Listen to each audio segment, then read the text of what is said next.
People are scared of connection. People don't see that as the natural part of work. We spend the majority of our time in these workplaces. So how do we create workplaces where it's normalized to be a human? There's something about that deep caring and deep sense of connection. That is what is necessary to be able to feed and grow your employees. Level of caring and connection is essential. I went through cancer treatment during an unfortunate time of COVID. I did that all by myself. I drove myself to my appointments. One particularly rough appointment, I'm like throwing up on the way there, and right in the middle of chemo. A friend of mine who had also gone through chemo said, "This process will distill you to your very essence." That is what came out of cancer for me. That distilling process, I think, was the biggest gift. In every organization, you got someone thinking about sales, you got someone thinking about like marketing or finance. You got to have a people person there. Somebody at that most senior strategic discussion needs to be thinking about the people. Otherwise, it is a world of transactions. He stops and he comes over to me and he looks me straight in the eye with this like laser focus. He says, "I see you." And I just lost it. To be seen all the way deeply by someone that I respected without even knowing was transformational for me. It was a top 5 important things that happened to me in my life. Greater Good Radio, connect, learn, heal, and grow, is brought to you by Brain Gain Hawaii, a boutique executive recruiting, career development, and coaching firm. Learn more at braingainhi.com. Welcome to Greater Good Radio. Today's guest is Sarah Guay, the president and CEO of Hawaii Employers Council. And thank you for coming today. Thanks, Evan. So when somebody meets you for the first time and asks you, "Sarah, what do you do?" How do you answer that? My first answer is that I'm the president and CEO of Hawaii Employers Council. But shortly after that, I'm a mom and a sister and a wife. And I grew up in the mainland and I moved here to Hawaii 19 years ago. And this is my home. So usually there's a little bit more to it than just the president and CEO of Hawaii Employers Council. How did you get here? I was working for the Job Corps program in Oregon, and I was living up in northwestern Oregon, and it was beautiful. It was in Astoria, Oregon, where they filmed the Goonies. That's what it's kind of known for. It was beautiful, and I loved the job. We were working with at-risk youth. It was really a cool job. That said, we had not seen the sun literally in 90 days, like 90 calendar days. And it was a particularly cold, rainy day. And the company that I worked for had just bid on a contract in Arizona. And we just found out we didn't get that contract. And so in the process of bidding, my head kind of went to the sunshine. And just this cold, gray, rainy day, we find out we didn't get the contract, and I was just over it. So I called my vice president and said, "There's got to be something somewhere warmer." And she said, "There's this thing in Hawaii." And I literally was like, "Great, boom, done." Like I didn't wait to hear about it or what it was. So they transferred you? Yeah, so we had some follow-up conversations and ended up moving 7 weeks later. Packed up my son and my husband at the time, and we moved here and landed in Waimanalo at the Job Corps Center. And what was your role? Yeah, at that time, I was the head of the academic program. So I was helping at-risk youth get their high school diplomas, GED, math, and reading attainment for employment, needed for employment. Okay. And then how long did you do that? I think it was 6 or 7 years I was there. I really loved that job a lot. Yeah, it was really a great job. So you land smack dab in Waimanalo, Yes. which has a pretty high population of Native Hawaiians. Yes. Right? So how was that for you transitioning into that community? I've always been so grateful for the fact that I landed in Waimanalo. It was a really hard adjustment. And when I look back, I think as the kids would say, I was probably pretty cringe. It was, I see myself in my little Tiva sandals and I just think, oh goodness. But I just didn't know what I didn't know. But I did know that I needed to be super respectful and I needed to listen and learn. And I did that. I learned a ton. At the time, the Job Corps Center just did a fantastic job with their students around cultural awareness. And so I got to learn all kinds of just amazing things really quickly from all the different student clubs. Funny story, within 2 weeks of landing at the Job Corps Center, I found myself as the staff advisor to the Filipino student club. And it was hilarious. I had no idea what that even meant. And so our first meeting, this young, strapping painter student, he says, "Miss, you ever eat balut?" And of course, I have no idea even what that is. I'm like, "No," but trying to be respectful and open. I'm like, "But I'd be willing to." And his eyes get all big and he says, "Would you really?" I said, "Yeah, sure." So the next meeting shows up and it was the funniest. we're on either end of this really long conference room table, and I have no idea what I'm getting into, but all of these students show up because they can't believe this thing is actually going to happen. And I'm like, oh, how neat that they all showed up. Look at all this engagement in the Filipino Student Club. So I get to the meeting, and sure enough, in front of me, there's the balut egg. And on the other end of the table is this young man with his balut egg in front of him. And I still don't really know what I'm getting into. So I'm thinking, oh, it's just an egg. And he's like starting to sweat. And he's looking very nervous. He says, Miss, you really going to do this? I'm like, yeah, let's try it. And he's like, really? I said, yes. And then I kind of look at it and I start sensing that maybe there's something more going on here. And I kind of looking at him, he's looking at me, and this goes on for a long period of time. And then finally I said, maybe I'm too scared to try it. And he starts laughing. He said, I knew it. And then later he came in my office. He said, Miss, thank you so much. I've never eaten balut in my life, and I didn't want to today. So yeah, that won me a lot of street cred with the students, but more than anything was just like a huge learning for me about just being open. And like if I had known what it was, I probably would have said no and been too scared. But since it didn't even occur to be scared of what it was. So did you taste it at all? We never even opened it. Have you seen people eat that before? Yes. After that, I realized how close I was to something that would have like really been difficult for me, but I didn't even know. So it wasn't even scary. Yeah. Yeah. People who love that, they love it. Like right? they'll tap a little hole in the top and be like, yes. Like it's super delicious. And then I'll watch them like, wow. Yes. And it turns out the best part was the student didn't even want to eat it either. It was, I let him off the hook, which he was eternally grateful for. So would you eat that now? Ooh, God, that's a good question.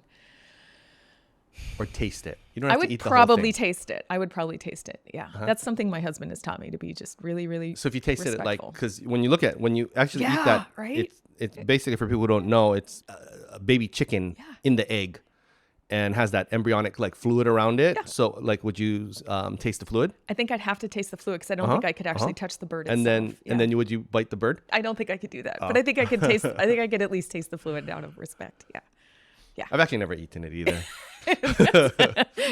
I like Filipino food. I just wouldn't. I was like, oh, I don't know. Yeah, and that was always like one of those defining stories for me in my workplace there. I feel like that was just about being open and honest and respectful, but also probably didn't even know what I didn't know yet. So it was easy to, I wouldn't even say it was brave because I didn't even know what I was afraid of.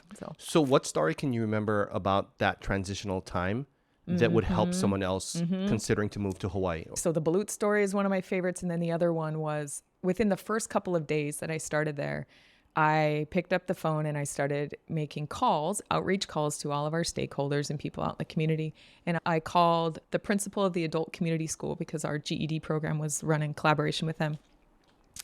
He answers the phone and I said, hi, Gary, my name is Sarah. And I just launched into my spiel, right? And I just started saying who I was and where I was from. And he stopped me. He interrupted me and he said, I'm going to stop you. You're not from here, are you? And it just totally took me back. And I was like, no, I'm not. And I was a little offended. And I said, but here I am. And I launched into my spiel again. And he said, I'm going to stop you again. Why don't you come over here? Let's have coffee. Let's talk story. And I'd really like to meet you. I said, okay. So I went to his office and we sat down and talked story. And in that first meeting, he said, there's a certain way that you do this. And you are not doing it the right way. So I'm going to help you. And he ended up being an amazing mentor for me. His name is Gary. He was a mentor for me throughout that entire job. He retired. And I've just always been so grateful that he stopped me, right? Like he stopped me early enough to let me know this is not the way we do this here. We need to stop and take time and get to know each other. I never forgot that. And I was so grateful that happened in the first couple days because I probably would have continued to make phone calls like that if Gary hadn't stopped me. So what is it specifically that you would say this is what you do versus not do? Yeah, you got to stop. You need to get to know the person, be curious and talk story and get to know the person, ask questions and be humble instead of starting with launching right into your story and business and stakeholders and all that stuff. We needed to connect as human beings first. For Job Corps, that's like a job that typically people go in because they're passionate about it, right? Yeah. So was there any particular meaningful story or heartwarming story or transitional story that you can remember about that time period? Yeah, just prior to coming to the Hawaii Job Corps Center, I was working at the one in Oregon. And one of the biggest highlights about that experience, we were in a really rural town in northwestern Oregon, really small town. And the Job Corps Center, at that time, there was a big influx of students from Sudan. And so here were all these students who had been brought by Catholic Charities to rural Oregon from Sudan, refugees who showed up. And on the weekends, they would leave the center and go into town, right? And the people in town had no idea what was happening. These kids did not look like, sound like anybody that they were familiar with. So there was this sort of unspoken divide. And we were able to work with the local community radio station to get a weekly radio show to bring the students on and have them tell their stories, not in an exploitive way, but their stories through their music, through their own actual stories of home. And it was a student-run weekly radio show that we put on where the students could just kind of tell their stories and show up and explain, not explain, but just, kind of help the community understand who they were in just this really beautiful way with their music. They spoke Sudanese. There was a whole bunch of different languages. They spoke English. Okay. So it was in English, but a lot of the music was really different than anyone there had heard. So it was just a really cool way of providing a venue for the students to tell their stories. And then the community really responded. It just kind of became this really awesome bridge between the two. So you gave them an opportunity to express themselves. Yeah. Tell their stories and demystify. And the community just didn't know. They had no way of knowing. So in my kind of due diligence, I typed in Sarah Guay on YouTube and saw what popped up there, right? Which were like some podcasts. There was a podcast one. Oh, no. There was something with the YWCA. Yeah. And so on, right? Yeah. So your journey kind of took you, I guess, from Job Corps into leading organization, for the most part, are primarily HR professionals. Right. And what I was listening to in that were the issues that are kind of prevalent in the workforce right now. Can you just, in a nutshell, say, like, these are the top 3 issues we're dealing with in the workplace? And then how would you, as a parent, prepare your kids for that? I think the easy answer is talent attraction, retention, and engagement. But it's not that, really. It's deeper than that. It's about people being able to bring their whole selves to work in a way that they can contribute meaningfully to something. That's one important piece. Work can be a conduit to something to help them have an improved life versus a grind that is like extractive from their life. So that's one piece. And then I would say another huge piece of this is just the idea of managers and leaders connecting with people in the workplace, like feeding and caring and growing the people who work with them and for them in their charge, right? I think those 2 things are the biggest to me. And then probably the last one is just the role of organizations overall, just to contribute into the community. So it's not just the transactions that happen in work, but how are you contributing to something more important in your community? So those are the big 3 things: how people can be healthy and well at work, how managers can feed and grow and care for the people in their charge, and how organizations contribute in their community in a bigger way. And then how would you prepare the kids for that? So funny. So I was just sharing that I mentioned I just went to see my son in Colorado. So he's a sophomore in college and he's working a job at the dining hall, right? It's a work study job. And we had this whole conversation around his supervisor. And he says, I don't understand why anybody would want to go be a supervisor. They get 50 cents more an hour, and yet they have to deal with everybody and deal with everyone's problems and help them. And I thought, wow. So we had a long conversation around not so much the obligation of leadership, but like the opportunity of leadership. He was seeing it all from the reward was not worth the additional work of leading. Which makes sense. Right? Yeah, from his perspective. And Yeah. I was like, but, there's also this opportunity. Like, he gets to work with college students who, granted, most of them are not there because they want to work in food service the rest of their life, but he can teach them work skills. He can teach them to be excited, to be professional, to show up, employability skills. Like, there's an opportunity there. So that, I think, that was an important conversation with my son about leadership in the workplace is not necessarily about position and authority, but there's an opportunity to care for and lead and like help grow the people who work for you in an organization. So, if you care about that. Well, that was the whole underlining Right? thing. Like, you got to care. If you just want to get work done so you can Yeah. get your paycheck and then get out of there, Yeah. then the 50 cents less is a better deal. Yeah. No, that was his perspective, right? Was like, all the humbug stuff that's going to come along with having to lead these people is not worth the additional 50 cents. But I was like, no, it's totally worth it because look at the impact you could have. So interesting, because actually what you just mentioned before, which is bringing your whole self to work, right? Being Yep. able to be Yep. versus like have parts of you that can show up in parts that can't because it's not cool or not accepted. And then the ability for the manager to basically have a connection with their workforce, Yeah. meaning that the manager really needs to have a connection with themselves as well. Yeah. So this is what I was thinking about this morning. And I was thinking about it kind of a lot, is that these are the areas that are lacking, right Yeah. now. But if you look at the school system, Yes. the school system has spent a lot of time taking all of that stuff out. Yeah. So get rid of the recess, get rid of the arts programs, get rid of the dance, the engagement, and put very hard into their STEM, science, technology, engineering, math, skills, certain pieces of yourself that are going to have supposedly value into the workplace. Yep. And then send them out without the abilities to really co-regulate with one another. So then they don't know how to self-regulate themselves, right? So co-regulating, meaning being able to utilize a group's and kind of nervous system Yep. to soothe and calm and build connection. Now you can't do that. So then how are you supposed to self-regulate yourself when you don't even know how to co-regulate yourself? And then you're going to end up in a workplace where that's required, and you're only allowed to bring in a portion of who you really are.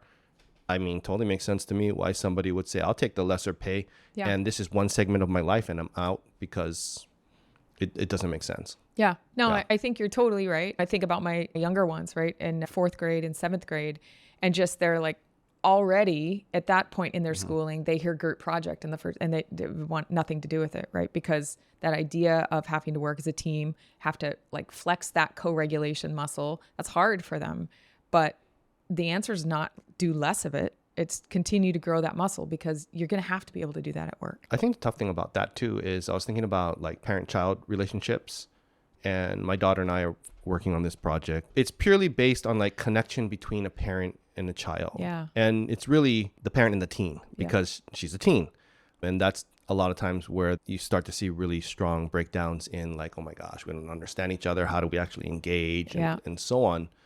To me, that is just as much of a key component of being able to perform at work as learning the next piece of AI or so on. Because if your relationships are disconnected, that goes with you wherever you go. I mean, you're not going to hide from it. So that's what I was thinking about this morning. Yeah, I think there's a lot of connection between that, certainly parent-teen relationship in the workplace. Like sometimes I'll catch myself using that analogy and I think, oh, I'm not trying to imply that our employees are children and need to be parented. That's not it. But there's something about that, like deep caring and deep sense of connection. That is what is necessary, right? That is what is necessary to be able to feed and grow your employees, right? That level of caring and connection is essential to a healthy workplace. Think when you bring that up, though, that it's always a parent-child relationship. So you say, do these employees need to be parented because they're an adult, meaning like they're over 18 or whatever that may be? Well, the parts of them that are typically having issues at work are young. Yeah. So that is a parent-child relationship, because when you have just child stuff going on, then you'll see that really quickly. It's like, Bill, stop acting like a 4-year-old. Yeah. And it's like, well, Barbara, you're not my mom. Like these are like a 4-year-old and a 6-year-old going at it, right? I mean, that's really what's happening right here. Actually, that's really valid. Yeah, I think that's true. If I think about like workplace issues, right? The interpersonal issues, it's when people are acting like kids. Because how many workplace issues are not people issues? No, totally. I don't think there are any workplace issues that are not people issues. They're all people issues, 100%. Right? And they all come across your guys' desk. This is a good realization. So much of it has to do with people's perceived internal value of themselves. And that's all about the lessons they learned growing up, right? About the adults in their lives too, right? So that's an interesting perspective that maybe I could ask you.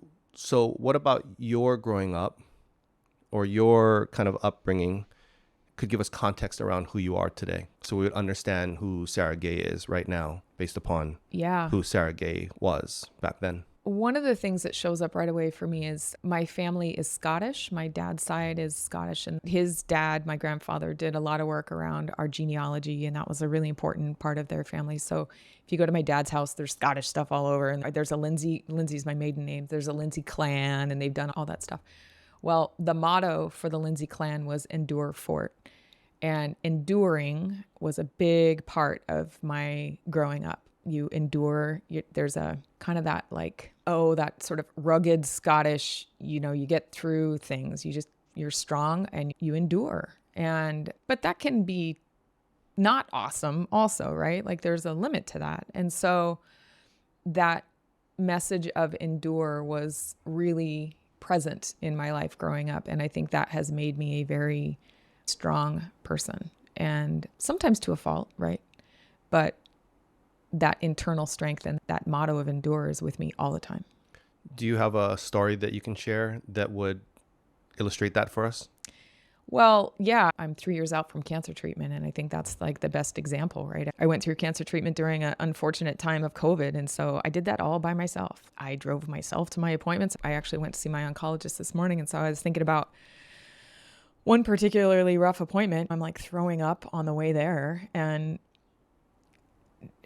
that's not about like sympathy, but there's a self-determination, self-reliance that goes along with endure. And again, I don't know that it's always super healthy, right? But any strength can also be a challenge as well if it's overplayed. And so I do think, while I think it makes me internally really strong, there's probably times where I don't ask for help that I need help. How are you defining endure? Yeah, that's right. Power through. Dissociate? Ignore the pain? Or what is it? No, it will end. There is light at the end of the tunnel. Is too light for it, but it will not last. You're stronger than it. You'll get through it. Not ignore it, but What is power through it. The pain, the struggle, the difficulty. Suffering? Yeah. It's get through it. Like if you wait it out long enough, you will get through it. Yeah. It'll be okay. You will outlast it. Do they have any kind of history on that from the Scottish side? Was it during all those wars? Yeah. It's that whole like 300 piled on the bear skins and like fought through the snow and on the hard rocks and, the cold weather. Like it's just that, right? It just brings up all those pictures of the Highlands and going through just really crappy, difficult elements and struggle and getting through it. Yeah. It doesn't last forever. That's kind of the endure thing. It doesn't last. You get through it. When do you remember in your childhood that was really apparent for you? I think it was about 3rd grade, 4th grade. I think my parents were going through a divorce. I had skipped kindergarten, so I was young for my grade level. So I was trying to find friends. I had changed schools. Like there was just a lot of stuff going on. And I remember my teacher wrote comments in my report card about, I don't remember exactly what the words were, but the message that I took away was like, Sarah's a fighter. Like she's going through a lot of stuff for a kid, but I am 1,000 times confident she will get through this because she's a fighter. And I could see the report card still in my mind. So there was a little bit of this like kind of badge of honor to that. Mm-hmm. To my point though, then as an adult though, it's easy to overplay that because we all need help. But if you grow up thinking endure, pushing through is the answer, sometimes it makes it really hard to ask for help when you need it. When have you seen that work to your disadvantage or to your detriment? The cancer thing, I probably should have asked for help before then. I needed help and I didn't ask for it. Ask for help from who? I think probably my family, my friends. I think I was just more... Did you just not let them help? Yeah, I just didn't let them help. Like I'm going to handle this on my own. Yeah, like I got it. I don't think I told people when I had appointments. I would just go. My family on the mainland all knew, but like weekly check-ins, but not like when appointments. Okay, I talk about this stuff? Yeah, it's okay. Yeah, it's okay. But yeah, I mean, you just get through it, I guess. Is that what happened then? You just got through it? Well, in that particular case, I would say I got through it, but there were just a ton of gifts in that process. Tons of gifts in that process. And so I think for me, there are rewards for getting through. There are rewards for enduring. Yeah. So what would be the gifts? Being tested to your just core, physically, mentally, and going through a lot of difficult things. You're capable. It's like every time you get through something, you're more capable now than you thought you were before. And I've always sort of wondered, like you see elite athletes or people do those, climb Everest or whatever. And you think, gosh, what is that like to be on the other side of that? There's a feeling for me of that after going through cancer treatment. Like if I can go through that, I can go through anything. So there is a reward, a reinforcement, I think, of believing in my own strength. Was there a piece in there where you had to surrender? Mm-hmm. Hugely. So one of the other gifts was, well, two things. One was a belief. So during chemo, I fell into a pretty regular pattern of I would get treatment on a Friday. I would be tired, go home, feel okay through the weekend. By about Monday, start getting sick. Tuesday, get really sick. Wednesday, be really not good. And then it would pick back up, right? So there just became this like reassurance that as bad as it would get, I would know, okay, 2 more days and it's going to clear up. So there was this like really deep reassurance that it would not last. It would pass. Were you working at the same time? Yes. Full time?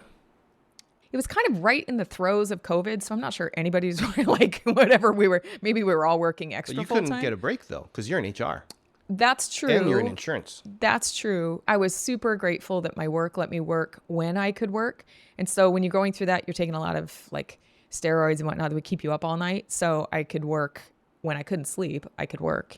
And then when I was just not able to work, I could rest. So it all worked out. So if your body could talk to you during that time period, what would it have told you? It was about distraction, right? And we were working on a particularly cool project that I really, really enjoyed. And so I think it was a distraction because I didn't want to think about, other things that were really present, right? But you're distracting from what? From the Being cancer sick. and all that? Yeah. So your body would tell you that it wants to distract itself by working? Yeah. And I remember doing this. I'm a puzzle person. I love doing puzzles. And my brother sent me this ridiculous 3D Harry Potter puzzle that's like 7 million pieces. And I just remember doing that thing for, I think it was like 21 hours straight. And I could not finish that puzzle. But it was this like focus on something that was really helpful. Yeah. So it was a distraction. So if the cancer had a lesson to teach you, what would that lesson have been? I just shared this story recently. When I was going through that situation, right in the middle of chemo, a friend of mine who had also gone through chemo said, this process will distill you to your very essence. And I was like, oh, that sounds important. And so I kind of like stuck it in my back pocket. And I just remembered that quote for a long time, but I never really thought about what it actually meant. And then recently I was in Kauai and went to the Kaloa Rum distillery, and we were in the distillery room, and a colleague of mine was explaining that whole process and like how you put all of these raw ingredients together into this still, and then you put it under a ton of pressure, right? You heat it up, and then in the process of heating it up, the steam rises, and then you condense the steam. And when you condense the steam, what comes out of that is something really clear, really pure, and really strong. And that is what came out of cancer for me. I have clarity that I never would have had before about my mission, my purpose, the truly what is most important to me. And that endurance, though, is now connected to a strength I didn't know I had before. And just a core fundamental strength that, look, once you've gone through something like that, like bring it on. It just flips a switch that nothing else really matters except for those things that really matter now. That distilling process, I think, was the biggest gift. So the strength that you talk about, where does that live? Like, where does it originate from? Right at the bottom of my ribs. It's absolutely my core. Yeah. So like solar plexus? Yeah. Yeah. Okay. And then what were you clear about? What are you so clear about now? My family, my kids, and my husband mean more to me than anything in the whole wide world. And I've always said that, but I didn't act like it. And now that is true. And so I make decisions based on that I don't think I made before. My opinion matters. I have value and things that I need to say that I'm going to say now. I wasn't brave enough to say them before. There was a million reasons not to say those things, but they matter now. And I think probably one of the most important things is my intuition and my instincts. I just trust that now. I trust that way more than I ever did before. I listen to it. It's a thing for me now. There's just a level of clarity that I never had before. So the expression of like your opinions, would that be in a professional realm or personal or just all of the above? All of it. And it doesn't mean that now like I'm a jerk and I just go around like just, total loose cannon, but I find a way to now sort of say the things I need to say. Yeah. Do you notice that what you just said in your clarity is exactly the same as what you said in the issues that you see with the workplace? Yes. And that is why I'm in the role that I'm in. That is why, like, that level of clarity is driving so many interesting changes in my life, right? The role that I'm in right now, the reason I'm in that role is because I have that clarity around, I believe strongly in workplaces, and I believe that workplaces play a specific role in people's lives. And Hawaii Employers Council has an opportunity to influence that with our membership and with just employers in Hawaii as a whole. So how will they do that? Well, we have 800 members. One of our core competencies is training, and the way that we infuse those messages, right? Like, it's shifting manager training from the compliance perspective, which is important. Absolutely. That's always going to be important to be legal and compliant, and feeding and caring and growing for people, right? Like, so being able to infuse that caring requirement, that's one example of the way that I can take this personal clarity and it shows up in the world. What was feeding, caring, and growing people? Yeah. What do they need that you see? They need to feel like they value, like they matter. Okay. Yeah. Yeah. And that may not be at work. Then how do you train that? I want people who lead people to understand that they need to get that out of their people. They need to understand that in their people. So my role is, in my organization, is if you're a manager, one of the things I'm going to teach you, in addition to be compliant and all those things, is also to care and value your people. Understand what they need to be valued, each individual. And what if that person doesn't know how to care and value themselves? Mm-hmm. Then how do they fill from a bucket that's empty? I think probably what we can do is help them understand that, and then encourage them and normalize that it's okay to go work on that. Find resources to help you figure that out, right? What resources would they have for that typically? Things like, I'm a huge, huge advocate of EAPs, and not that those are going to be able to fix the problem, but those might at least point them in the right direction to connect them with, whether it's a counselor or a psychologist or a mental health professional that can help them. Even if it's the first 6 free visits, it's opened the door, right, to create that. Can you explain EAPs for anyone who might not know what that is? Sure. So EAP is an employee assistance program, and we have several really great providers here in Hawaii. An employer would purchase an EAP program for their employees.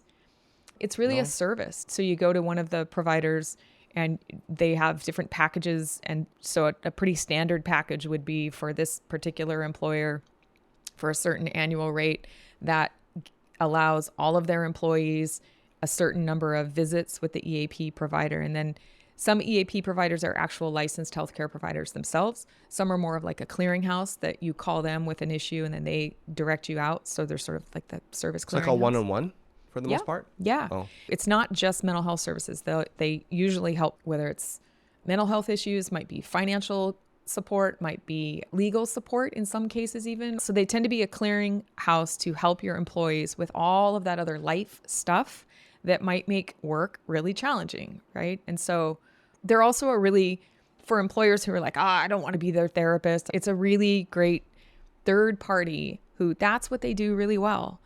Well, most people would not be able to be their therapist. And they shouldn't try to be, right? That's not your role. Yeah. But if you have an EAP solution, you're able to get them over to the people who can help them in a really supportive, anonymous way. That's the other really cool thing about EAPs. The employer never finds out who accessed that. You just know account. You don't know names. It's completely anonymous. Yeah. Does like coaching fall under that too? Yeah. I think coaching can be really helpful for employees. That said, I do think sometimes coaching, it's like so many other things. I think you really got to do your due diligence on what the need is, right? And I think sometimes people will think it's a coach because maybe they're having challenges around performance, or maybe they're having challenges around, something that shows up really tactical at work. But what it might actually be is something that's going on at home. Maybe there's something going on with their kid or their teenager that's distracting them. And the line between coach and therapist, I think, is always a challenging one. And so I think it all starts with making sure that the employee kind of knows what they need. Yeah. And I think we can help with that part. And how would you help with that part? Having the conversation with an employee around, here's what I'm seeing, and being a mirror to say, we don't need to have any judgments on it, but what am I seeing? I'm seeing you showing up late to work. I'm seeing you missing deadlines. I'm seeing you being distracted, and I'm concerned. What do you need? So just being able to have those kind of conversations, not why, not how can I help necessarily, but what do you need? Yeah. And if the employee does not feel like they can bring their full self to work, mm-hmm. they don't have a manager that can hold that space properly or have the relationship there, and then they don't feel a sense of community. And if they're not really in tune with themselves about being able to even discern the actual need, because the typical need is going to be deeper. Yeah. So whatever presents itself is not ever that. The issue. That's like just what's on the surface. Right. Then how do they do that? I think one of the things that we can do as employers is provide opportunities for employees to like systematize the practice of self-reflection, right? And so whether that's in one-on-ones, whether that's in your performance management system, just start building the muscle of self-reflection, because I think eventually that's how that shows up. But you're right, not everybody has learned that or built that muscle of self-reflection. Well, I'd say it's like super small percentage. Yeah, I think that's true. I mean, let's call it almost none. I think that's true. Yeah. So maybe one of the things we can start with is just creating space and helping build that muscle. Yeah. And then for that, do you folks have programs around that? In talking about leadership and manager development, we do talk about a coaching mindset. And if a manager is coming in with a coaching mindset, that's part of that, right? Work with the manager and their employee. The manager is going to show up asking the employee to self-reflect a little bit. So yeah, I would say it is there. You know, and something like that, though, sometimes that can feel like an attack. Agree. If there's no empathy there, if there's no connection. So the way I kind of look at this whole piece is that the same way I'm wearing my Pono Shim shirt, right? Because we both friends with Pono Shim, the late Pono Shim. And then it's all connection. Every single thing that you just mentioned is connection. If the connection is weak between somebody and themselves or somebody and another person, or the space between us or us and our role, then you see it showing up in things like on your surveys, like lack of engagement, attrition, hard to recruit, and all those types of things. It comes down to that specific like core piece to me. Yep. And I think what you're talking about is this idea of how do we help? People are scared of connection, I think. People don't see that as the natural part of work, right? But how can we create workplaces? Because we spend the majority of our time in these workplaces. So how do we create workplaces where it's normalized to be a human? It's a safe space. Yeah. Because you ain't coming as everything if it ain't safe. Right. We will protect or hide against that. It's how do you create the safe space in the work environment? Yeah. And then we go back to somebody can come as their whole self. And what you talked about is how do you get managers who can create those safe spaces themselves? And they've got to be healthy and well themselves in order to do that. It's not actually even managers. Right. It's actually the leadership. It's the top. I totally agree. It's number one at the top because it's like, so I went through, as you know, kind of what seemed long, but the last number of years, an immense amount of like just personal journey and so on. So my daughter will call me like new dad now, right? She'll say, this is new dad, that's old dad. And trust me, old dad's still around and can come out all the time. But it's quite a bit less. And it's interesting to see it from my kids' perspective because I'll ask them like, wait, what are you talking about? And like, you know, the old dad would just rage on us. And they used the same terminology I used. They said, your ability to self-regulate was 0. I said, so pretty low? It's like 0. There's nothing lower. I go, so we're saying it's pretty low. Right? So, and they said, well, what is it now? And I think my son told me something like 8. Ooh. 9. I was like, that's a huge gain, dude. Yeah. He goes, oh yeah. He goes, yeah, you're so different on that. To me, it has to come from the top because the environment cannot change otherwise. Yeah. So I was watching this thing with Arnold Schwarzenegger yesterday. It was a interview he had on Rich Roll podcast, which is a good podcast. I like it. And Arnold was talking about that people are weak now and they have to get stronger, which, that makes, we got to kind of toughen up a bit. He said, what I would do to my kids is that if they don't want to do what they're doing, he basically said like his daughter would put the shoes by the fireplace. He told her like 3 times and he kept telling her it's going to go into the fire. So he threw the shoes into the fire. And then if you don't clean your bed or something, eventually then the bed gets thrown out the window or something. And then now you have to go take your mattress and put it up and so on.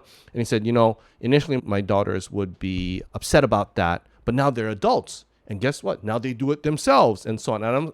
And he was proud of it. And I was thinking, oh, dude, that's generational trauma right there. Right. That's just because that's all they learned. It doesn't mean it's right. That's developmental trauma right there.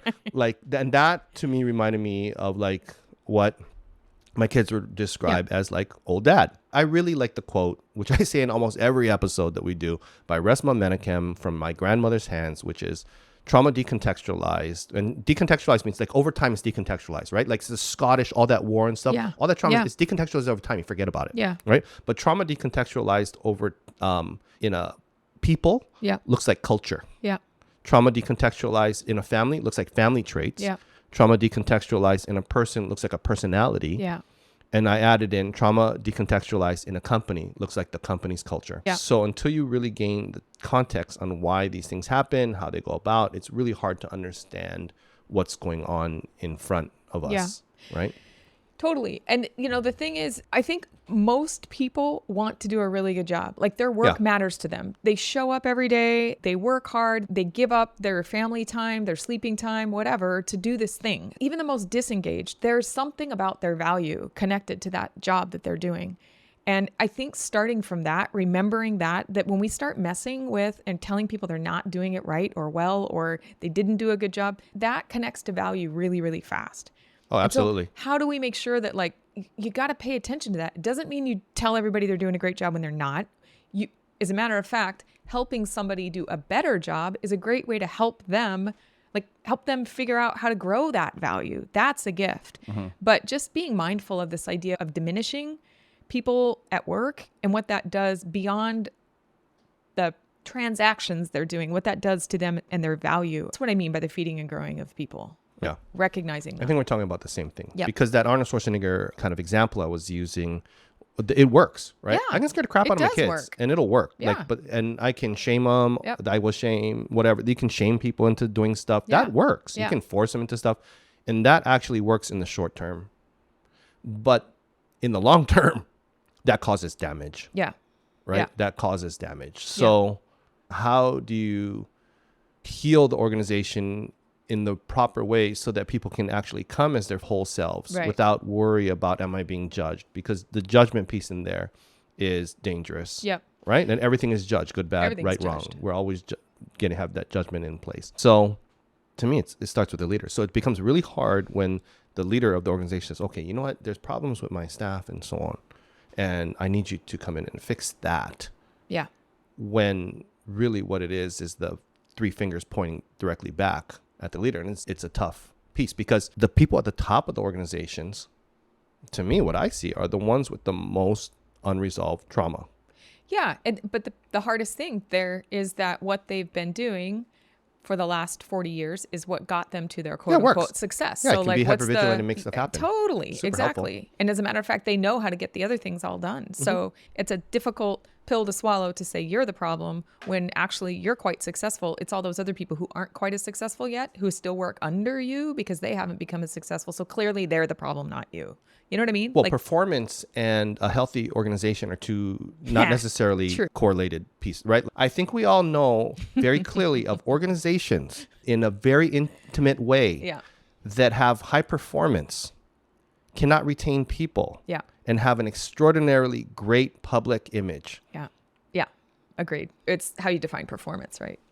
I mean, if you can define performance as the health and wellness of your people. Your bottom line on your financials, then you can reap performance by constantly wearing out people and so on. Yep. But I was listening to you were talking with the woman from Pono School and Raquel, right? And then you're saying that typically to move somebody, you need a 20% increase in pay and so on. I can tell you right now, that is not actually, I don't see that personally. Now that becomes guarantees.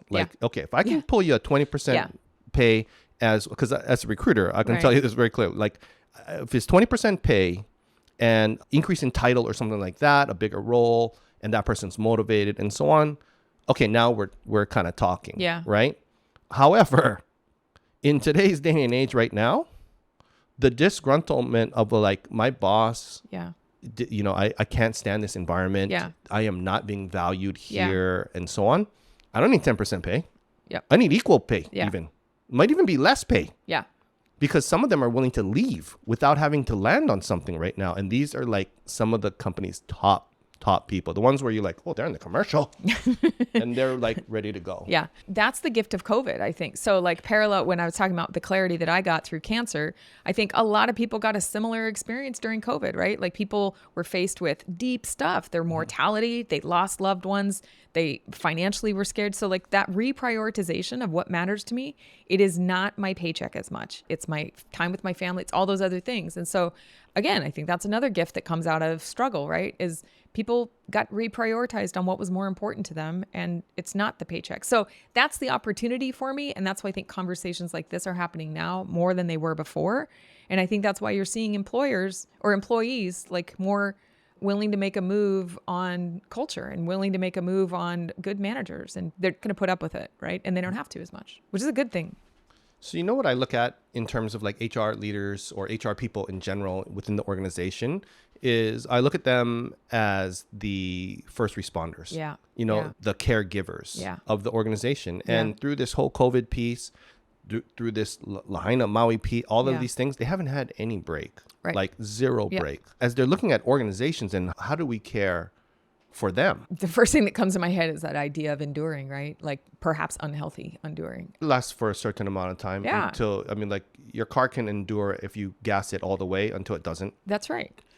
And I think HR as an industry, I think had one of the highest. There was like healthcare, first responders, and like HR. It was like 43% turnover during the peak of COVID just for that reason. Actually, it wasn't at the peak of COVID. I'm sorry. It was following because they got through and then they just like, I'm not doing this anymore because we were epidemiologists and people were looking to HR to make decisions in an incredibly uncertain environment. And then we would have to shift and make decisions that were, layoffs. And it was really, really difficult time for HR people. So how do they take care of themselves? How do you make it safe for them to take care of themselves? That's probably where it has to start, because similar to like having healthy leaders, I think you have to have healthy people so that they can normalize that and they can speak from a place of experience instead of, lacking credibility when you say you need to take all your time, you need to make sure you're not leaving PTO on the table, but everybody knows that HR person hasn't taken a day off in 3 years, right? So yeah, I think maybe there's a message there for leaders around support, check in on your HR people, make sure they're doing okay and make it okay for them to take care of themselves for a little while. Because don't you think that most of the time the HR person is actually kind of in the middle? They're not necessarily at the top, right? Looking at recruiting and so on, right? It's always going through a hiring manager of some point, and then the HR is involved in there at a piece too. And there's tug of war to an extent of different values in terms of like different values that they feel are more important, and then the other person feels that something else is more important. However, the brunt tends to fall on the HR. Yeah. Because that's why I see it's always like, find me somebody better, somebody that can last. And my thought on that one is, how about work on your skills? Because they left because of you. Yeah. You know what I mean? Yeah. And that HR person knows it. Yeah. They see all the numbers, the turnover. Right. But their ability to influence that conversation and then how do they even manage that thing up? Because they got to make sure they don't get fired. That's right. Too. Yeah. Although right now in this environment, it's pretty good to be an HR professional. You can just get another job kind of pretty easily. That's true. Yeah. And I think that going again to that conversation around connection, right? HR as an industry is seeing a transformation because there's the gift in it, right? Is that idea that like, yes, they had to wear so many hats during COVID, but I don't know, I guess you would say the leverage that they gained in the organization because suddenly they were decision makers. Suddenly they were needed at the table. And so I think for years, HR people have said, we need a seat at the table. We don't have a seat at the table. And part of that we owned, like we were willing to be transactional personnel departments. But over the years, I think we're seeing that shift. And now in these last couple of years, you're definitely seeing it. In every organization, you got someone thinking about sales, you got someone thinking about like marketing or finance. You got to have a people person there. You got to have, and maybe in some organizations, it doesn't have to be a chief HR person or whatever. Maybe in some organizations, the senior leader wears that hat, but somebody at that most senior strategic discussion needs to be thinking about the people. Otherwise, it is a world of transactions. And that really does start with the senior leader. The person at the top has to have an awareness of that. And if it's not their strength, they need to bring somebody in to do it. Because too many times it gets buried too deep in the organization. And you're right, those conversations end up just being, it's like a pass-through conversation, but there's not a strategic thought about leveraging the people potential in the organization. And just like you would with any of your other ingredients, your supply chain, your goods and services, the people piece is the piece that makes it run. And that's not just like a cheesy people slogan. Like that's actually true. Look at your salary line in your budget. If you cared that much about, that line, that investment you're making, you need to get a return on it. Someone needs to be paying attention to that. So again, if it's not the senior leader, you got to have someone there thinking about the people, the human capital, however you want to define it. So what are some things that you've seen either done or implemented or tried that have been transformational? This is a very tactical one, but I point to this example because it matters. So in an organization, it's a well-known organization here in Hawaii, has a very, very, very strong culture. That's its differentiator, and they do a fantastic job with their culture. But culture really only matters. Culture is how things get done, right? What does that mean?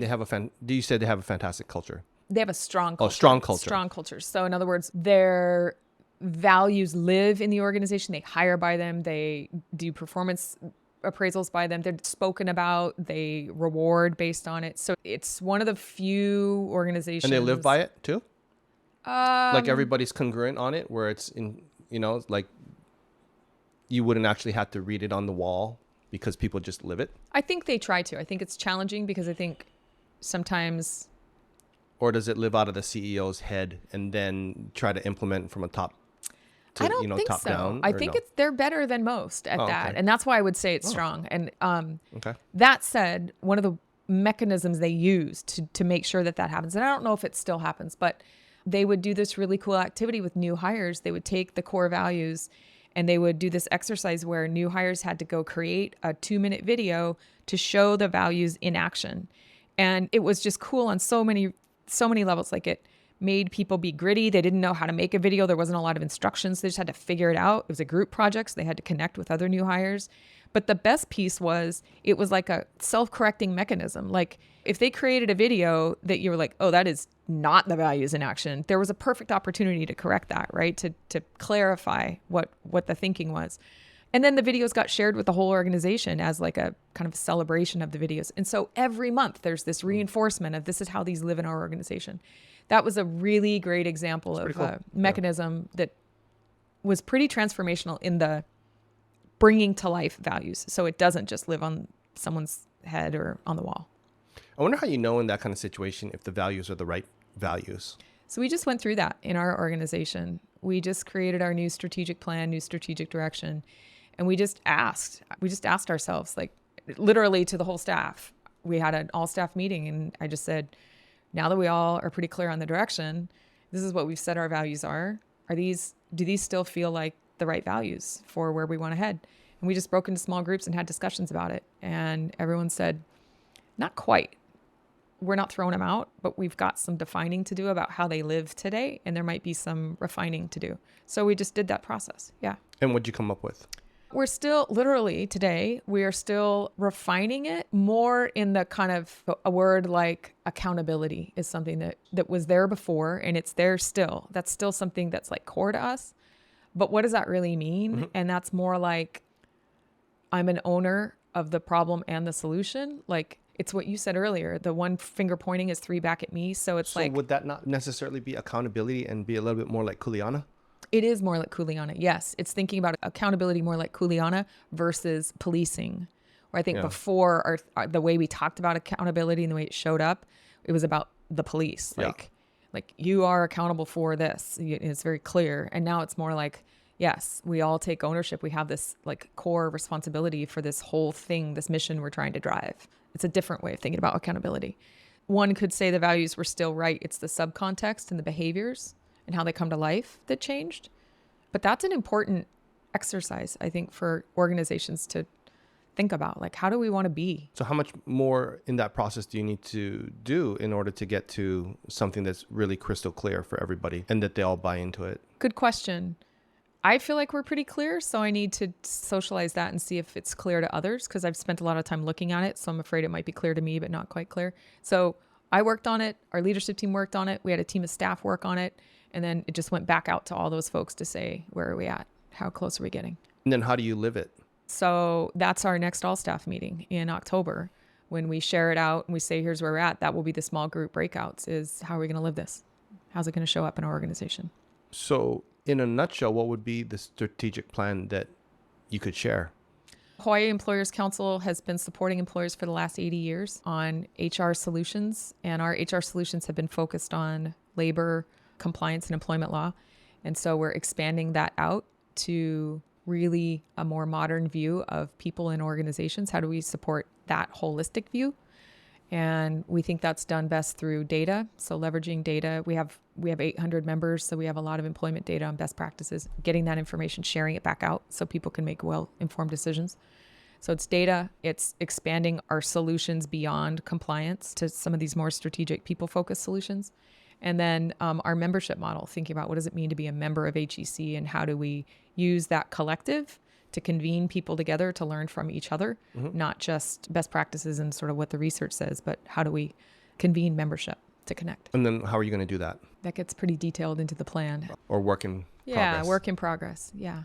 Of the data that you folks collect, what would be the data that is most actionable to know and we can do something? Yeah, that's the question for us moving forward, because I think we have mechanisms for collecting data, but I think the data that we're collecting is outdated, right? HEC is known, Hawaii Employers Council is known really well for every year we survey our members and we say, what's the average salary increase you're projecting for next year? So like that's a data point that lots of people come to us for. What do we see? It's 3.2% increase. So everybody then sets their budgets based on that. But where we want to get to is like, what was the key retention strategy in hospitality in 2023? We want to get to just much more actionable data. So we need to figure out what those questions are and what those areas of focus would be to kind of guide our data collection moving forward. How much are you showing it costs to replace an employee? The benchmark number is always 120% of their annual salary, but I think it's way more than that. And it probably depends on the role. You mentioned HR. You know, we have a lot of organizations have vacancies in their HR department right now. And you just think about the ripple effect of that quickly around important things like compensation, around hiring, around training, and like the things that HR people are overseeing that aren't getting done because there's vacancies. And then that like spiraling morale, right? And the textbook answer is 120% of the annual salary, but I think it's probably significantly higher than that. So you take a $60,000 person or $80,000 hire, and I think it's far more expensive than that. Yeah.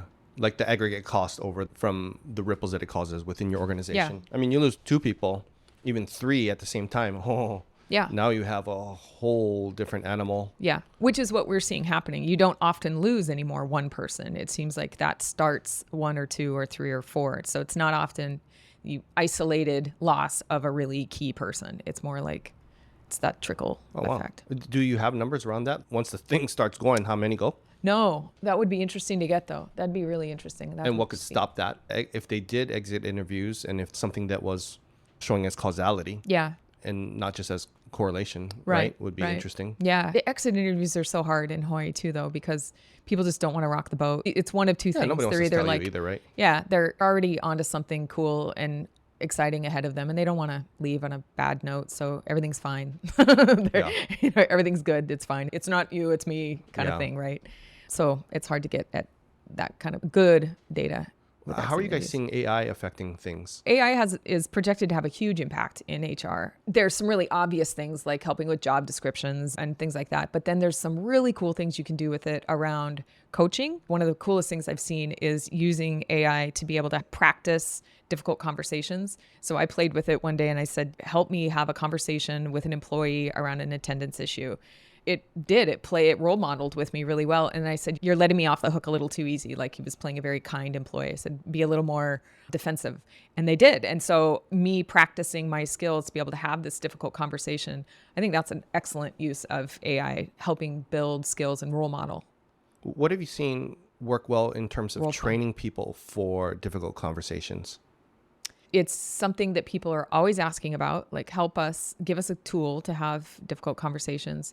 And I think the biggest things that people tend to take away from those trainings are address early and often. People tend to, myself included, you make up a story in your head and it grows. And the longer you put off the conversation, the bigger it's become. And then you have a story in your head and, you're not open and able to just show up for the conversation. So I think people tend to take away quick, early, and often. And then this idea of the other primary takeaway for people usually is about staying curious, right? And checking your own stories before you have the conversation. You may think you're coming into a performance conversation because someone's late every Tuesday and you've got a story that they're lazy and disengaged, but you need to come into it curiously and invite the dialogue to really find out what's going on, because it likely is not what your assumptions are about. So they're almost always wrong. Yeah, always. Yeah. Right. Yeah. The story in our head is typically, a lot of times it's not perfect. No. No. Yeah. And often we've vilified people and we've decided that they don't want to work. And, then we find evidence to continue to support that. And so it's really just like check all those stories. And if you can, like just let go of those, show up curious, ask the questions, invite the dialogue, and see where that takes you. It comes back to the whole piece of connection. Yeah, completely. If there's no connection there, you're not going to have a very productive dialogue no matter what. Because when you're dealing with like a dyadic situation, like two people, it's very similar to couples therapy. Yep. You know what I mean? The startup on that, whether it's soft, they call it like a soft startup, how you enter into that conversation will like determine the entire thing on whether it goes, one way or the other. Yes.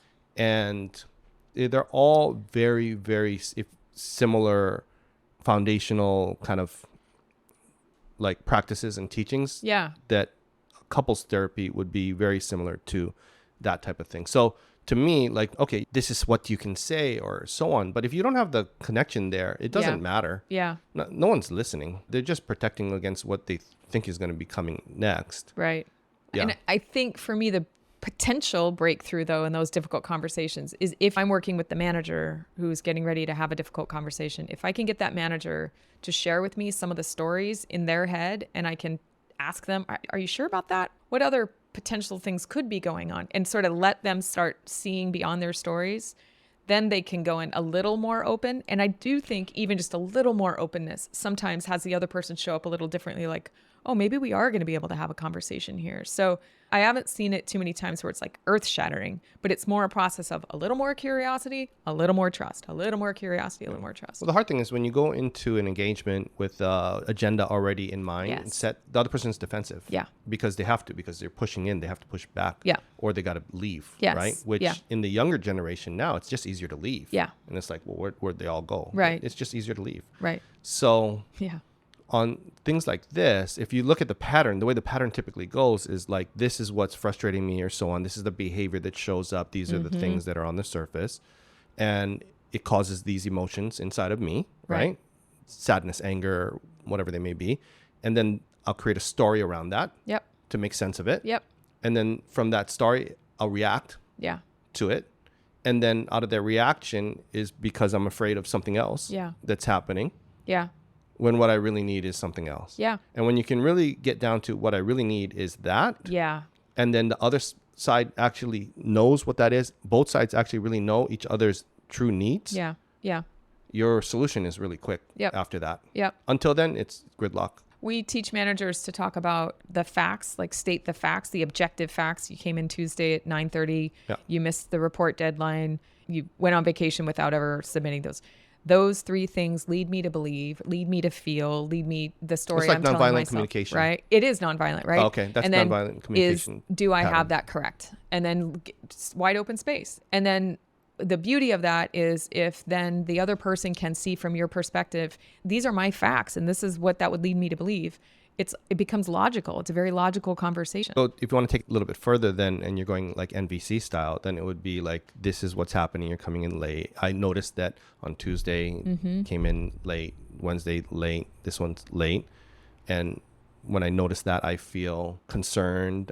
I feel worried. I feel a little bit dismissed. I'm trying to use ones that are not like diagnosis of there's an opinion in there, because what I need is to feel confident in our work relationship and that was going on. So can I ask you to do this? That's kind of the pattern. I didn't do it as nicely and smoothly as the guy typically does it, but it's more along that. And then that way they can see the full kind of cycle. Because otherwise it comes as a complaint of frustration, an attack. Right. When we were talking earlier about how do you help people like create safe workplace, things like that, more of those tools, they don't need to be deep mental health, cognitive therapy kinds of things, but like those frameworks, the more we can teach people to engage in those kinds of frameworks and like give them the actual practical tools, I think that is really, really, really important. And as I'm saying that out loud, I'm thinking about what are some of those additional tools we could provide. That and having the proper guardrails in place. Yeah, because the frameworks create the guardrails, right? Well, you have to keep them within it. Yeah. Because the minute someone's like, well, let me clarify on that. Let me ask a question in regards to this or so on. And then judgment enters. And then now you have an argument. Yeah. Yeah. So the guardrails need to be pretty tightly in place when it's heated. Yeah. That makes sense. Yeah. But they're pretty much universal. So that exact same thing would work in the workplace. It would work in the house. Yep. It would work outside of that. It's people are people. Yeah. People are people, and that's it. Managers, leaders, those kind of conversations are hard and scary for the same reasons they're hard for them to have with their spouse, same reason they're hard for them to have with their kid. Having them with a coworker is also super scary for them. So, well, what happens is if you go even beyond that, where it went to this is my need, you could even go into the earliest time I remember this pattern happening is this. Yeah. So if you have, some type of traumatic event, trauma is not what happens to us. It's what happens in us as a result of what happens to us, right? Like the event itself or so on is traumatic. Yep. But that tends to heal. Yeah. So it's the trauma that's stuck inside of us that gets stuck because we didn't have the emotional support around that in order to let whatever needed to express itself. It's stuck like on your phone. If your phone lost connection during the update, it's just spooling. Yeah. It's like that. Yeah. Right. And now what happens is these things happen at 5, it happened at 7, happen at 8, and it gets reinforced in there. And what happens at work is my boss, it unconsciously reminds me of this. All of that's going to get triggered at the same time. Right. And then it becomes this person. I despise them. Yeah. Right. And I need to leave. Yep. I see this all the time in terms of people wanting to leave their role to go somewhere else. And it becomes pretty apparent a lot of times. And that, which is like, oh, my boss is my mom. My boss is my dad. Yeah. And I mean, it was unconscious. It's making me think about something around control too, right? Like I want to do a good job in my job. I want to be able to perform. I want to be successful, whatever that means in this role. It's why I'm there. And I lose agency. I'm not able to control some of those things. Some of those things don't feel like they're in my control. And so that is incredibly uncomfortable for a lot of people, right? And have a conversation about where it feels like you might be giving up some control. That's really, really difficult for people. When you notice that I don't have control in this area, then it becomes what part of you feels out of control. Right. I'm thinking about managers and leaders that have been particularly challenged in this space. That whole idea of like, I'll just do it myself. I'll just tell you what to do. I'll just throw your shoes in the fire to make it happen, right? Like I'm just going to make this happen versus building the relationship to get something done through our relationship. Does that make sense? So like my ability to exert control, I'm either just going to tell you have to do it, right? Yeah. It's a strategy that's probably been around a long time. Yeah. Well, that's potentially generations. And going back to that idea of like the parent-child, a lot of that is, I think, maybe related to control, right? Like kids not feeling in control of things and then growing up to be adults and leaders. And that whole idea of not being able to control something is like triggering. Yeah. Yeah. Well, that's how you become workaholic. Yeah, exactly. Because it's something that we can control. Right. Even blame is something that you can kind of control, right? If I blame something, at least I hold some control over that. And if you can trace that back to the earliest point, I mean, the earliest point may be your grandfather. Right. Or your great-grandfather, actually. And it gets passed down. I think it's also complicated. I've thought about this a lot, too, as a parent and as a spouse. It's also complicated because at work you get a performance review, and even if you don't get a performance review, you still get a merit increase. You get some sort of quantifiable recognition of you did good or you didn't do good, right? Just whatever that is. And that gets reinforced in a million ways every day, whether you're doing good or you're not doing good. And so I think like taking this idea of all of these sort of challenging traumas from our lives, and then they come over to work where you're either reinforced doing good, not doing good, it makes it even more difficult, right? Because you're being assessed constantly on your ability to perform and being aware of these traumas or things that make it difficult, or not even being aware of it. But there's these like things inside of you that are making it hard, right? Versus at home where you can screw up your kids, you can screw up your marriage or whatever, but like there's no one giving you that report card all the time. You know what I mean? Yeah. So when we are young, like a baby, right? The number one thing is to stay alive. So in order to stay alive, we need to be valued by our caregivers, whoever those caregivers may be. Yeah. Because if we're not valued by the caregivers and we get discarded or we get kicked out of our family or tribe, our chance of survival is very low, especially as a human, right? So everything is now becomes right or wrong, good or bad. Yeah. And if I'm not right and good, and I'm on the other side, my chance of getting kicked out and dying is super high. Yeah. So the feeling in there is death, right? Yeah. And the feeling of not being good enough and so on, that's shame. Yeah. Like something's wrong with me, I'm defective, people are going to find out and so on. And typically that is a verb. Somebody is shaming. Yeah. It's either somebody externally making that judgment, or I took their energy internally and now that internal energy as a critic makes this judgment. And then that gets compiled throughout life, and that becomes dangerous. Yeah. Because anytime now we going into judgment, which is good, bad, right, wrong, that causes us to either run, flight, right, fight, or freeze. Yeah. And that you see very clearly in the workplace if you look at it under that kind of lens. That's so helpful also to be thinking about this idea.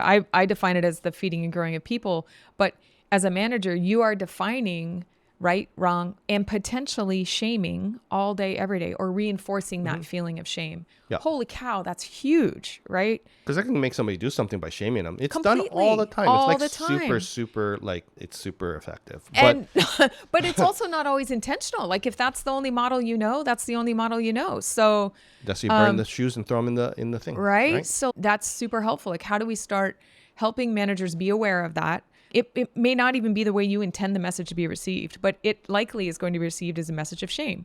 So how can you caringly give that message in a way that helps the person grow, right? Yeah. Versus diminish. Actually, all of these things. So good. Which is what I'll probably end up talking to you later. I've been constantly thinking about it, as you know, for like the last kind of super long. Yeah. And I think now what I've named it, because they still want to go into like trauma so much, but that freaks everybody out, is really the connected leader. Yeah. It's really around the connected leader. And the connected leader is somebody that has a strong connection with themselves. Yeah. Which then means they can have strong connections with others. Yeah. And then help others have strong connections between each other. So good.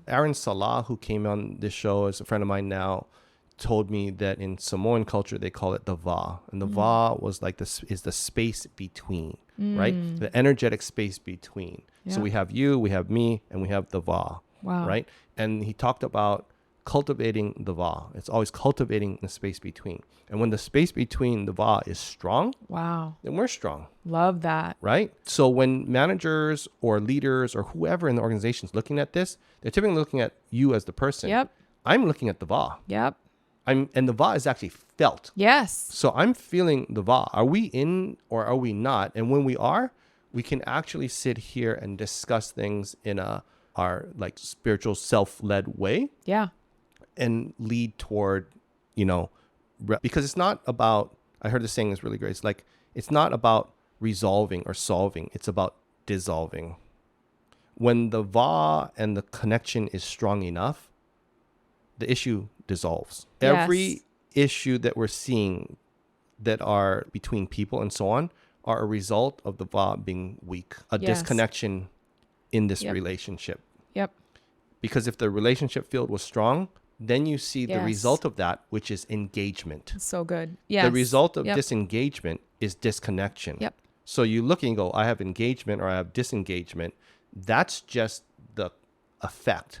That has nothing to do with the cause whatsoever. Right. So you're measuring the effect. Yes. But you're not measuring the cause. Yep. You're measuring that tangible outcome you see, but not. Is a connected leader. That's what I feel like right now. Yep. I think you're right. And I think this idea of connection is more important than ever because we experienced a lack of, right? I think during remote lockdowns and all that, I hope people recognized that absence of and now appreciate it more. And maybe there's an opening for it that wasn't there before. Well, that's the hard piece, right? Is because as a baby, we need our caregivers to regulate and soothe. It's co-regulation. Yeah. A baby cries on a plane. Every single woman on there understands. My baby starts crying. How are you going to talk to this baby? Right. Talk to my baby. Like, it's okay. It's going to be okay. Yeah. The voice. Yeah. What's the voice? What's that the tone? high-pitched. Oh. Yeah. It's okay. Yeah. That's called prosody, right? It's like the volume, the tone, the intonation, and the prosody of the voice, right? Every woman understands how to do that. Yep. Right? That's the co-regulation piece. Yeah. But here's the thing. What if the mother is so stressed out or they have no capacity on their own to be able to help that child?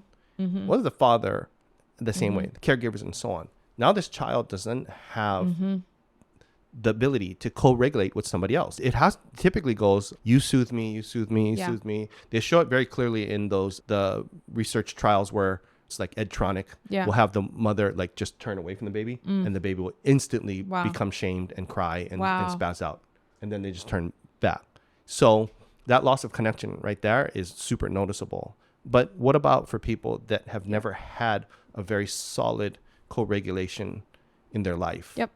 It's how you develop being able to self-regulate. You go externally to other things, to the phone, to the drinking, to the gambling, to the sex, whatever it may be, and so on. And then you have COVID, which now physically separates you from everything. So even the ones that are kind of awkward and like don't really know how to do it are now completely can't do it. Yeah. Yeah. And now you say, okay, no, everything's good now because you're not going to die. Yeah. So let's all go back. Right. And then what we have is even people like myself who are, I would say myself is pretty good in a social situation, even thinking like, I don't know if I want to go, and avoiding things, which means to me, like, wow, people who are uncomfortable in that already, what are they going to do? You know what I mean? Yeah. So when we get hurt emotionally in groups or relationally, then a lot of times that requires a group to heal with. Right? To me, it's a lot of the growth piece is really healing. It's your muscle, you know, you lift weights, muscle breaks down and so on, and then it heals back stronger. Yeah. But if it doesn't heal, it ain't stronger. Yeah. We have these HR roundtables, these just groups of HR professionals who get together once a month.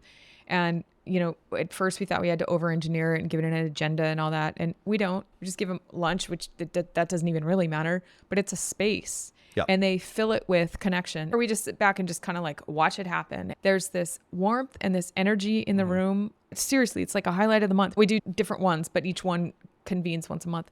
Sometimes it's at our office. Sometimes it's at other workplaces. We've done it at childcare facilities. We've done it out at Aloha. We've done it all kinds of different places. And each one has a different energy because of where it's at and the way it shows up. But every time it's about connection.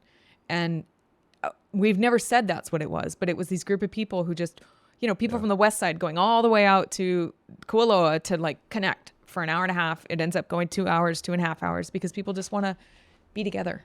Yeah. What if it was run like a retreat then? Like a full day? Yes. I think there's an opportunity to do those kinds of convenings in 2024. That's part of this. Like to connect and recharge. Yep. You know what I mean? Because that's kind of what I was thinking too. What's the self-care for the HR? And I'm not talking just about going to get a massage or like, you know, it's like what will actually build capacity and healing and growth between that person and themselves. Yeah. And I think this is part of the first step of that is sort of maybe the validation of being together and hearing shared experiences and not feeling so isolated. That's the beginning of what these convenings, I think, are doing. But yeah, it'd be super cool to do it on a larger scale so that it's not just that first step.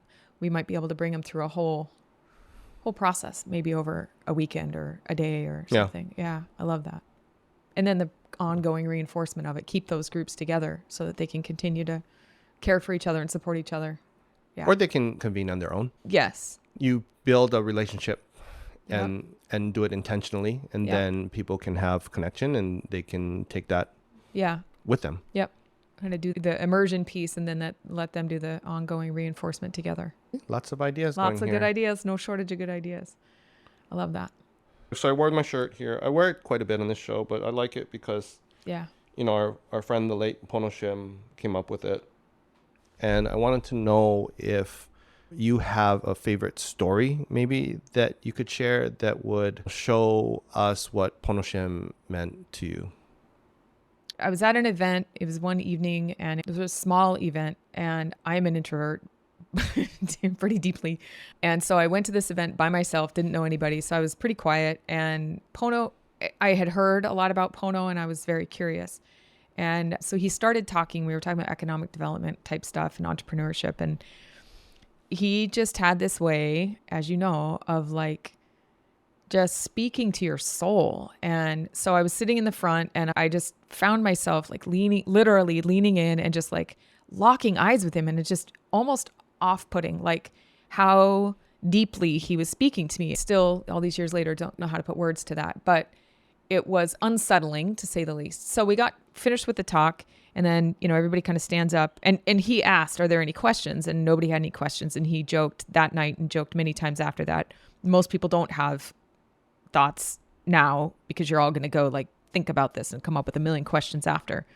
So sure enough, that's sort of how we left the evening. And then he got up and he was talking to the people who put together the event, and I was leaving. And I was just in this kind of like, the word I always told him about was like this stew, like all these ingredients were in my head and things had just been like stirred up. And I was having a hard time even thinking straight, honestly. It was really an odd experience. but I was feeling really raw. And I walked by him, and as I walked by him, he was talking with somebody and they were engaged in a conversation. And out of the corner of my eye, he stops and he comes over to me and he looks me straight in the eye and he says, just with this like laser focus, he says, "I see you." And I just lost it. And I just started crying, and he hugged me, and he hugged me for a long time after that. And I didn't know him. He didn't know me. And I tried for so long afterwards to figure out why that was so important. And there was so much there. Like I was, just to be, I think to sum it up, to be seen deeply, all the way deeply by someone that I respected without even knowing was transformational for me. It was a top 5 important things that happened to me in my life. And I talked to him about, if I was an artist, I always wished I could draw this, but it's very clear to me. For some reason, it was about like a gourd, like an ipu type thing. And somehow it was like this really bright light was shown into it. And on the inside, it was very dark. And somehow that light just bounced around and refracted inside that ipu and just came out thousandfold. And that's what my friendship and my experience with Pono was. What part of you felt the most seen that maybe wasn't being seen or didn't feel seen before? There were 2 pieces. One was the hurt piece of me. Yeah, that I worked so hard for so long to not let anybody see. And yet, without even speaking to me, he saw it like that. And he loved it, like genuinely cared for it. But then there was also this really important piece around Hawaii. And for so long, feeling like an outsider in Hawaii, but feeling so passionate about this place that is my home, that my children are born in, that I choose to live in every day. And something about feeling seen by that was really important for me. Like a sense that you belong. Yeah. Yeah. For the first time at that point in easily about 15 years. Yeah. And a sense that you can bring all of yourself. Yeah. Yeah. Without judgment. Yep. Exactly. And the sense that you can grow. And that you felt connected to the community. Completely. In a way I had not ever. Yeah. What were the other 4 things you said top 5? What were the other 4? Oh, the birth of my kids, marrying my husband. It's all 3 of them. All 3 of my kids' births were very separate and very different. So each one of those is a very specific event. And then marrying my husband. So that theme is pretty strong in you. Showing up with your full self. Yeah. Being able to grow. And feeling a part of the community. Yeah. Like you belong. Yeah. What other stories do you have from him that you might want to share? That's probably too hard to share. The last time I talked to him was difficult for a lot of reasons, but his cancer diagnosis and my cancer diagnosis went 2 very different directions. And because all I knew about cancer was that you would get through it, that's how I approached his. And so we talked a lot about treatment, and we talked a lot about, the details and what it would be like. And early on, there was signs that it was all going to go the right way and that his experience would be similar to mine. And so I remember those conversations like, yeah, we beat it. We're good. And he would talk about feeling strong. And then there was a distinct conversation we had where it was clear that it wasn't. And I just remember thinking like, his story was different because it had to be, because it was him. Of course it was different, right? He knew how that was going to end. And I just remember him saying that it was okay. He knew that all of the work that he had done was bigger than he was. And I remember him saying, it's going to be okay. And I know that it's going to the work is going to continue, and I was here for a time to get it all started, and now it'll continue. And I just remember that conversation and how at peace he was, and knowing, I mean, what an amazing legacy, right? And I just remember being so grateful that he knew. And that was hard for him to know that. It took him a long time to get to a place where he could at least glimpse how important the work was and how much impact he'd had. We talked about that a lot. I don't think he didn't know for a long time, or wasn't willing to acknowledge the impact that he had. But that last conversation he did, and that was important. So if you had to put his impact into a story, what would it be? It's the ipu. It's the light. And if you could talk to him right now and give him a message, what would you say? I talk to him all the time.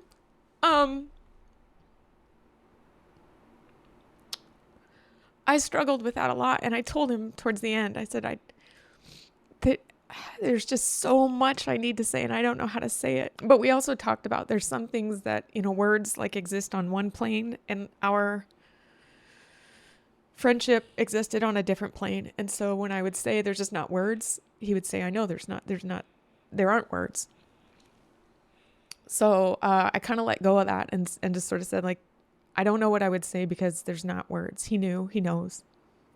So I see him in rainbows all the time.